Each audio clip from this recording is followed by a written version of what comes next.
Okay, well, we've got this car in the shop now. This is the Fox body that needs everything. Of course, it's rust-free car, originally red interior, 5.0, 5-speed.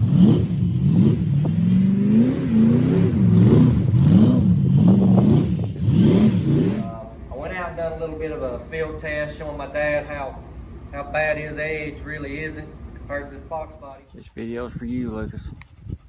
Come home, put the racing slicks on this edge. Yeah. Coming for you, buddy. Right there. Edge. Racing slick. All right, now that I've had a little fun, let's get to the video. We're gonna be pulling this intake off, putting a GT40 intake on there so we don't gotta worry about my dad's front wheel drive car with a rear spare racing slick.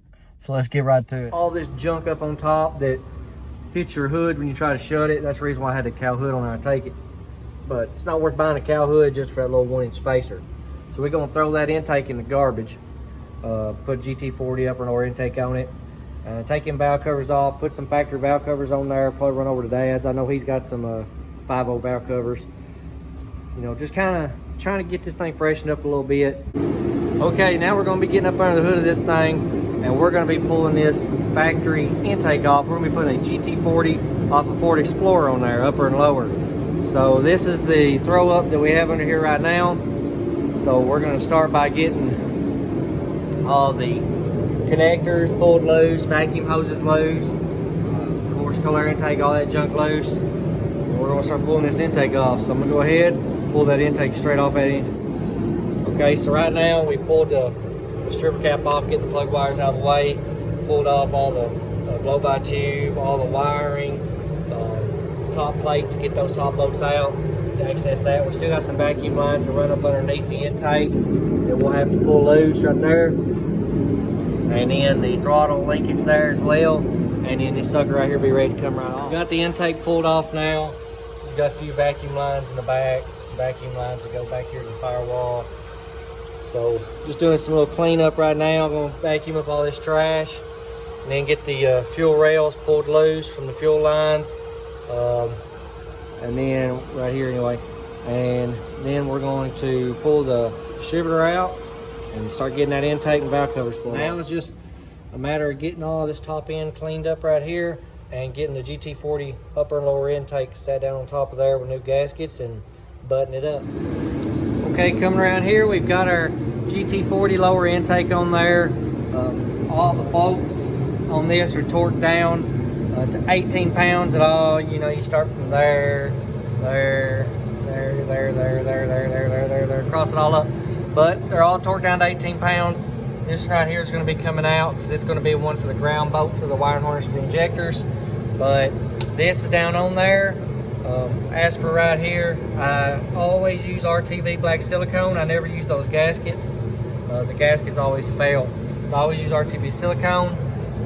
My plug in the back's good. I'm just going to clean out. Right there's a seal.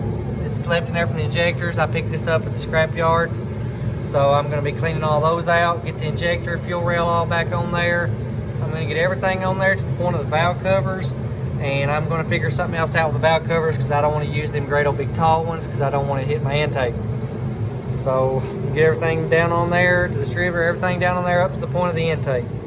Okay, one thing we've ran into with that is not needed on the GT40 for the conversion. So I'm going to take this plug out and tap it. And the one that's back there has clearance. So that was fine.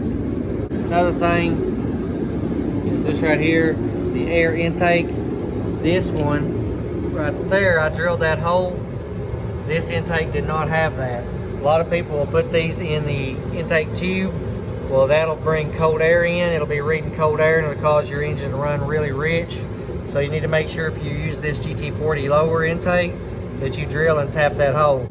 On the intake here, I just took this out. I heated it with a torch and just wiggled it back and forth with vice grips. And I tapped that with a 3/8 tap. So now I'm just going to run a 3/8 plug down in that with some Teflon tape, and that'll solve that problem for that. Everything else is fine. If you do want to use this right here, you will need to get the from single to dual vacuum hoses.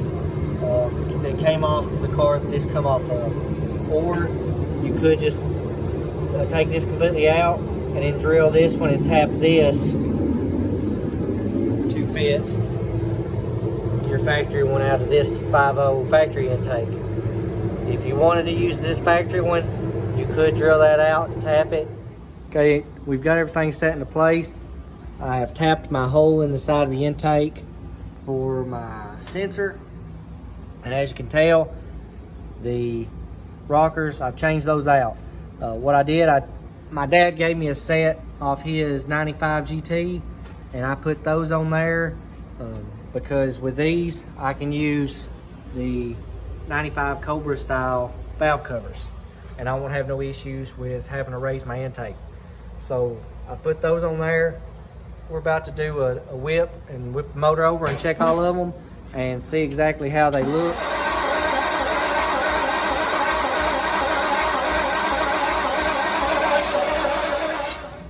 Okay, as you can tell here, we went with a factory 5.0 valve cover that came on these cars here. I picked them up. Dad had a set of those, so I went over and got them, sprayed them down with some aluminum paint. We got some brand new injectors in it. It was running a little rough before. Turn it over, I noticed, turn the key, I had a little injector leak back there, so I went ahead and ordered a brand new set of injectors to put in it. So now that that's done, we're going to be sticking the top intake plenum here, the gt40 intake plenum. We'll be putting it on there and button it up, get all the wiring on there first, of course, get all the vacuum lines straight out of the way. And once we get that intake on there and all the lines ran, we'll get it in time, get that distributor on. And the intake upper is on. I had to drill out and press in the little vacuum thing there, drill and tap the other side as well in the back to put the factory style the vacuum lines here, hoses, and the hose here for the boost. So all that's on. I've got my little sensor there drilled out into the lower intake. The intake is now bolted on top of there, so now it's just a matter of getting some of the, that's just where I clean the intake up. Getting the intake's throttle body and stuff on there, getting it all buttoned up, plugged in. Once all that's done, it's just basically getting it in time, getting the distributor down in there, plug wires on, all the vacuum lines run, and then testing it up and seeing how it runs. Okay, I've got it all in time. I'm right there where I need to be. Everything is buttoned up. Don't have the radiator in, but I ain't worried about that right this minute. I'm gonna go ahead. This is gonna be the first test fire. Hopefully it'll run good. Let's see. Okay, now we went ahead, changed all the fluids in it. Tried to crank it. It would not run correctly to a 302. Had to time it to a 351 because it has a 351 cam in it. So now that it's time to 351, we're going to put some oil in it. We've already changed the filter, put transmission fluid in it. So now as soon as we get this done, we're going to do a test fire and let's hear it run with that GT40 intake. Okay, we got oil in there now. So, all right, Scott, go ahead and hit it. There it is.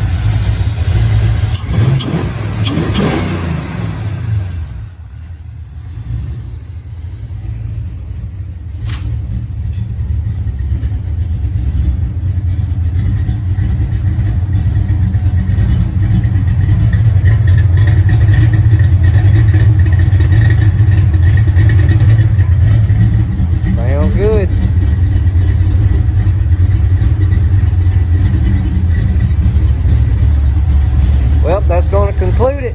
We got our gt40 intake on there. He's running. Very fast throttle response. Running a whole lot better than it did.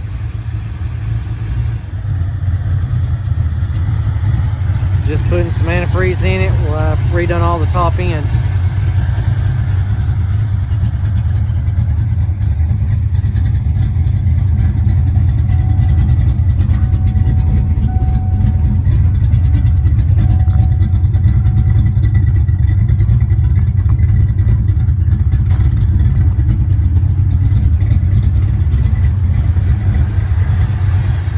guys, well, thanks for watching the little short video. I know it wasn't very long. I've got a lot of video footage to put up. Been a little slow at it, been doing a lot of work lately, but hit the subscribe button. I really appreciate everybody who subscribed to the channel. I thank every one of y'all who've watched my videos and continue to watch them and share them with your friends. If you have any questions, I'll try to get to you as soon as I can. I know I'm busy, but if I do get a notification, I'll message you as soon as I can. But subscribe, like, share with all your friends, and go ahead and hit the playlist button as well and check out some of my other builds.